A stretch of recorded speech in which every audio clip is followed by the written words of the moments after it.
সাধারণ অর্থে মোটা দাগে খারাপ মানুষ হলো ওই ব্যক্তি যে ব্যক্তি আল্লাহ এবং তার রাসূল আলাইহিস সালাতু ওয়াস সালামের নির্দেশকে মানে না, সে হলো খারাপ মানুষ। এবং যে যতটা দূরে আল্লাহ এবং তার রাসূলের নির্দেশ থেকে সে তত বেশি খারাপ। কিন্তু এর ভিতরে আবার সবচেয়েতে খারাপ, সবচেয়ে নিকৃষ্ট বলে একটা কথা আছে। খারাপ মানুষের ভিতরে আবার সবচেয়েতে খারাপ মানুষ বলতে একটা কথা আছে, আর এটাই নবী সাল্লাল্লাহু আলাইহি ওয়াসাল্লাম বিভিন্ন হাদিসে ফুটে উঠেছে। সবচেয়েতে খারাপ মানুষ, সবচেয়েতে মন্দ লোক, সবচেয়ে নিকৃষ্ট ব্যক্তি হলেন ওই ব্যক্তি যে ব্যক্তি দ্বিমুখী, যার ভেতরে দ্বিমুখিতা আছে। এক একজনের সঙ্গে এক এক রূপে তিনি আবর্তিত হয়ে থাকেন। এই লোকটি হলো মানুষের মধ্যে সবচাইতে খারাপ মানুষ।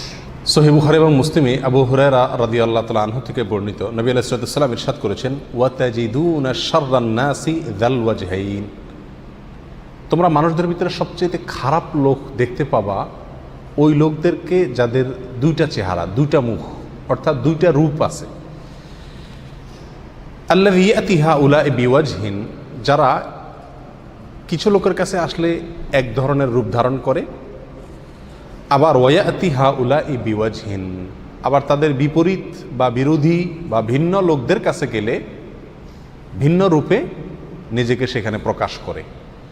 চগলখোর কিসিমের মানুষ, মুনাফিক কিসিমের মানুষ, এর কাছে একরকম বলে, ওর কাছে গিয়ে আরেক রকম বলে, এর কাছে এসে একটা সাজে, ওর কাছে গিয়ে আরেকটা সাজে।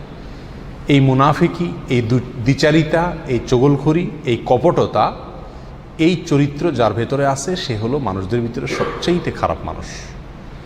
আল্লাহ সুবহানাহু ওয়া তাআলা আমাদের সবাইকে হেফাজত করুন। অত্যন্ত নিকৃষ্ট এবং মন্দ একটি স্বভাব। এই স্বভাব কোনো কোনো ক্ষেত্রে মানুষকে কুফরি পর্যন্ত নিয়ে যায়। এই মুনাফিকি যদি দ্বীনের বিষয়ে হয় এবং নেফাকে ইতিকাদি হয়, নেফাকে আকবর হয়, তাহলে মানুষ কাফের পর্যন্ত হয়ে যায়।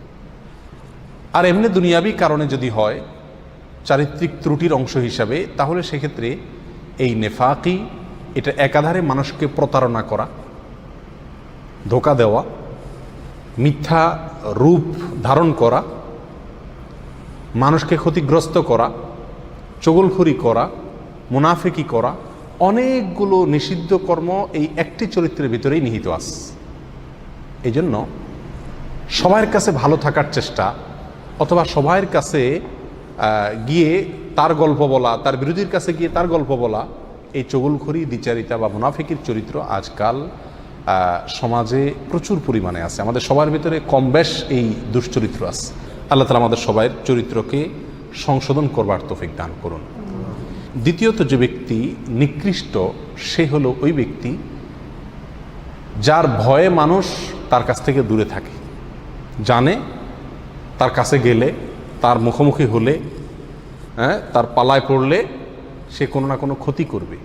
তার ক্ষতির ভয়ে তার থেকে মানুষ দূরে থাকে, তাকে অ্যাভয়েড করে চলে, তার থেকে মানুষ বেঁচে চলে। এরকম সন্ত্রাসী হতে পারে, চিটার বাটপার হতে পারে, যে কোনো ধরনের খারাপ চরিত্রের মানুষ, যার অনিষ্ট থেকে, যার ক্ষতি থেকে বাঁচার জন্য মানুষ তাকে এড়িয়ে চলে, তার থেকে দূরে থাকার চেষ্টা করে। এই মানুষ হলো মানুষের ভিতরে সবচেয়ে নিকৃষ্ট মানুষের তালিকা।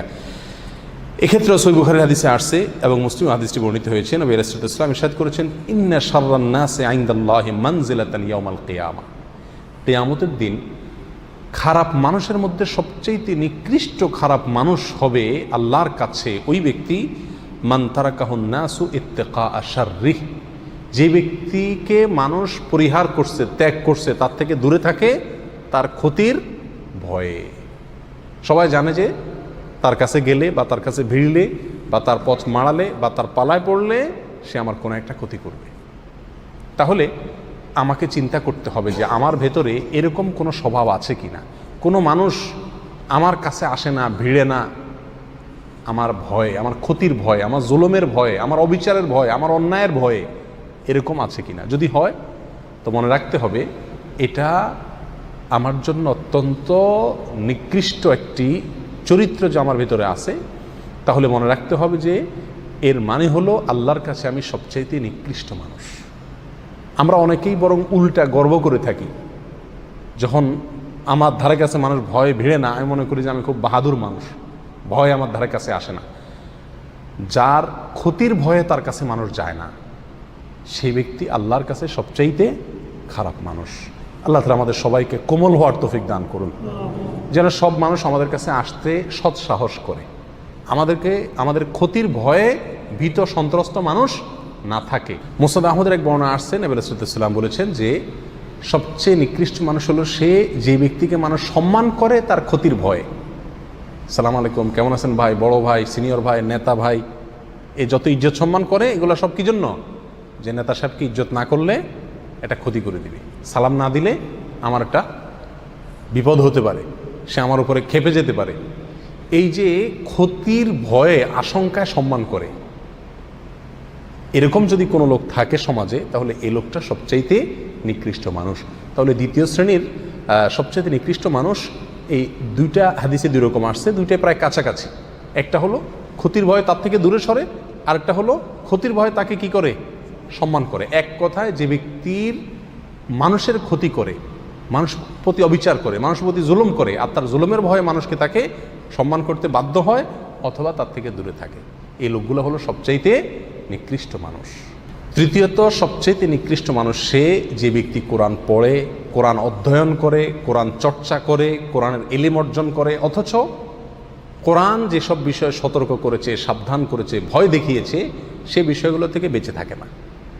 অর্থাৎ কোরআন তাকে যে সতর্ক করেছে, সাবধান করেছে, সেই সাবধানতা, সেই সতর্ক করাটা তারায় সে নিজে সতর্ক হয় না, নিজে কি হয় না? সাবধান হয় না। এক কথা কোনো পরিবর্তন হয় না। অন্য কথা বলতে পারি, এলেম শিখে সেই অনুযায়ী কি নাই? আমল নাই। কোনো বর্ণনা আসছে, এক্ষেত্রে ওলামা ইকরামের কথা বলা হয়েছে, ওই আলেম, যে আলেম তার এলেম দ্বারায় কোনো উপকৃত হয় না, সে নিজের এলেম দ্বারা কি হয় না? নিজে উপকৃত হয় না বা মানুষকে উপকার করতে পারে না। অর্থাৎ এলেম শিখে কিন্তু সেই অনুযায়ী কি নাই? আমল নাই। এই লোকগুলো সবচাইতে নিকৃষ্ট মানুষ। মুস্তাদরাক হাকিমের এক হাদিসে বর্ণিত হয়েছে, নবী সাল্লাল্লাহু আলাইহি ওয়াসাল্লাম বলেছেন, ওয়া ইন্না মিন শাররিন নাসি রাজুলান ফাজিরান ইয়াকরাউ কিতাবাল্লাহি লা ইয়ারআউই ইলা শাইইন মিনহু।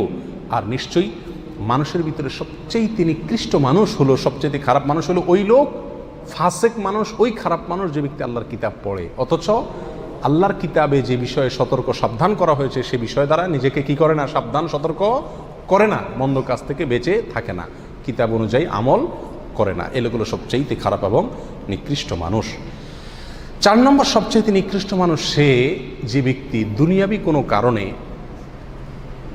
তার দিনকে ধ্বংস করে, দুনিয়াবি স্বার্থের কাছে দিনকে বিক্রি করে দেয়, ধর্মকে বিক্রি করে দেয়, দিনদারিকে বিক্রি করে দেয়, আমানতদারিকে বিক্রি করে দেয়, আল্লাহর ভয়কে, তাকওয়াকে বিক্রি করে দেয়। কিসের ভয়ে? কিসের বিনিময়ে? দুনিয়ার কোনো তুচ্ছ বিষয়ের বিনিময়ে। দুনিয়ার যত বড় বিষয় হোক না কেন এটা তুচ্ছ। দুনিয়ার যে কোনো বিষয়ের বিনিময়ে যে ব্যক্তি তার দিনকে বিক্রি করে দেয়, এই লোকগুলো 4 নম্বর সবচাইতে নিকৃষ্ট মানুষ। এক্ষেত্রে সুনান ইবনে মাজাহ হাদিসে আসছে, নবী সাল্লাল্লাহু আলাইহি ওয়াসাল্লাম বলেছেন, আবু উমামা রাদিয়াল্লাহু আনহু বর্ণনা করছেন, মিন শাররিন নাসি মানজিলাতান ইনদাল্লাহি ইয়াওমাল কিয়ামাতি আবদুন আযহাবা আখিরাতাহু বিদুনিয়া গায়রিহি। আল্লাহর কাছে কিয়ামতের দিন নিকৃষ্ট মানুষদের মধ্যে সবচাইতে নিম্ন স্তরের নিকৃষ্ট মানুষ, সবচাইতে খারাপ মানুষ, মন্দ লোক ওই ব্যক্তি যে ব্যক্তি তার আখিরাতকে নষ্ট করে ফেলছে, আখিরাতকে বরবাদ করে ফেলছে, আখিরাতের স্বার্থকে জলাঞ্জলি দিয়েছে। কিসের কারণে? অন্য কোনো ব্যক্তির কাছ থেকে দুনিয়া পাবে এই আশায়, দুনিয়ার লোভে কারোর প্রতি জুলুম করেছে, কাউকে হত্যা করেছে, কারোর ক্ষতিগ্রস্ত করেছে, তাহলে তার দিনকে ধ্বংস করলো কিসের কারণে? সামান্য দুনিয়ার কারণে। এই লোক হলো সবচাইতে নিকৃষ্ট মানুষ। আল্লাহ সুবহানাহু ওয়া তাআলা আমাদের সবাইকে এই দুশ্চরিত্র থেকেও হেফাজত থাকার তৌফিক দান করুন। কারোর ভিতরে যদি এই স্বভাবগুলো থাকে, কেউ যদি এই গুণ থাকে যে দ্বিচারিতা আছে, মুনাফিকি আছে, কপটতা আছে, সবার কাছে ভালো থাকার প্রবণতা আছে, সামনে একরকম পিছে আরেক রকম, এরকম চরিত্র যদি থাকে, তাহলে সেখান থেকে বের হয়ে আসতে হবে। কেউ যদি এমন হয় যে তার ভয়ে মানুষ দূরে থাকে তার কাছ থেকে, তার ক্ষতির ভয়ে, অথবা তাকে সম্মান দেখায় তার ক্ষতির ভয়ে, তাহলে নিজেকে কোমল হৃদয়ের করতে হবে, কোমল আচরণের করতে হবে, যাতে করে মানুষ তার ক্ষতির ভয়ে তার থেকে দূরে না থাকে, আতঙ্কে না থাকে। তৃতীয়ত, আল্লাহর কালাম যদি আমরা পড়ি, শিখি, আলোচনা করি, জানি, চর্চা করি, তাহলে সেই কোরআনের যেসব আয়াতগুলো আমাদেরকে সাবধান করছে, আল্লাহর আযাবের ভয় দেখাচ্ছে, সেগুলোকে নিজের ভিতরে ধারণ করতে হবে এবং সেগুলোকে আমলে নিয়ে কোরআনের সতর্কতাকে গ্রহণ করে নিজে সতর্ক হইতে হবে, সাবধান হইতে হবে। এবং দুনিয়ার কোনো তুচ্ছ স্বার্থের কারণে কোনো মানুষকে ক্ষতি করা, জুলুম করা বা যে কোনোভাবে দিনকে জলাঞ্জলি দেওয়া, দিনকে বিক্রি করে দুনিয়া কামাই করা, এটা যাবে না। এটা যদি করা হয় তাহলে সেক্ষেত্রে আপনি আমিও কি হয়ে যাব? মন্দ এবং নিকৃষ্ট মানুষের তালিকাভুক্ত হয়ে যাব। আল্লাহ তাআলা আমাদের সবাইকে সবচেয়ে প্রিয়, সবচেয়ে শ্রেষ্ঠ, সবচেয়ে ভালো মানুষ হওয়ার তৌফিক দান করুন। আমাদের অন্য একটা আলোচনায় আমরা পেশ করেছিলাম কোরআন এবং হাদিসের আলোকে আল্লাহর কাছে সবচেয়ে প্রিয় মানুষ কারা, সবচেয়ে শ্রেষ্ঠ মানুষ কারা। সে আলোচনাটি শুনলে মোটামুটি বোঝা যাবে যে ভালো মানুষ, সবচেয়ে প্রিয় মানুষ হওয়ার জন্য আল্লাহর কাছে সবচেয়ে মর্যাদাবান মানুষ আল্লাহর কাছে হতে হলে কি কি চরিত্র দরকার, কি কি গুণ দরকার। আর এর বিপরীতে এই 4টি চরিত্র যদি থাকে তাহলে সবচাইতে নিকৃষ্ট এবং সবচাইতে মন্দ মানুষে আমরা কি হব? পরিণত হব। সবচেয়ে নিকৃষ্ট মানুষের এই উপাধি, এই তকমা থেকে বেঁচে থাকার জন্য চরিত্রকে সুন্দর করতে হবে। আমার দ্বারা কারোর কোনো ক্ষতি হবে না, এই বিষয়টি নিশ্চিত করতে হবে। আজ প্রত্যেকটা মানুষই আমরা অন্যকে মেরে নিজে বড় হওয়ার চেষ্টা করি। নবী আলাইহিস সালাম বলেছেন, আল মুসলিমু মান সালিম আল মুসলিমুনা মিন লিসানিহি ওয়া ইয়াদি। মুসলমান তো সেই ব্যক্তি যার হাত এবং মুখ দ্বারা অন্য মুসলমানরা সবাই কি থাকে? নিরাপদে থাকে।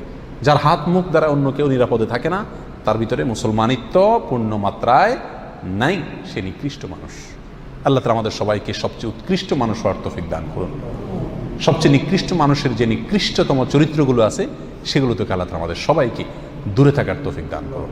জাযাকুমুল্লাহ ওয়া আখিরু দাওয়ানা আলহামদুলিল্লাহি রাব্বিল আলামিন।